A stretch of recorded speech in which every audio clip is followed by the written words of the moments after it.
Өлкөбүздө коронавирус жугузган адамдардын саны 58ге жетти. Саламаттык сактоо министрлигинин өкүлү Айнур Акматова 27 марттын 14:00 карата берилген маалыматы боюнча Кыргызстанда 14 адам коронавирус илдетин жуктуруп алганы белгилүү болду. Алардын 7-өө Оштон, Жалал-Абадтан 7-өө катталган. Буга чейин өлкөбүздө 44 адамдан аталган вирус табылган.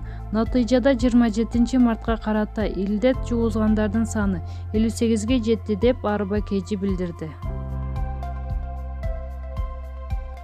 Асел менен Нурлан ажырашып кетиштиби?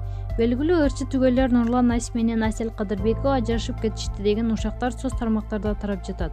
Буга себеп Асел Айымдын социалдык тармактагы баракчасына жазган постторунан улам ачыкка чыкты. Анан Асел учурда апасынын үйүндө сыяктуу. Инстаграмдан да Нурландан отписка болуп кеткенине күбө болдук. Чындыкты азырынча эч ким билбейт. Асел азырынча жалаң өзүн жана кызын сүрөткө тартып жүктөп жаткан маалы. Маалымат булагы Аргумент Чекиткежи.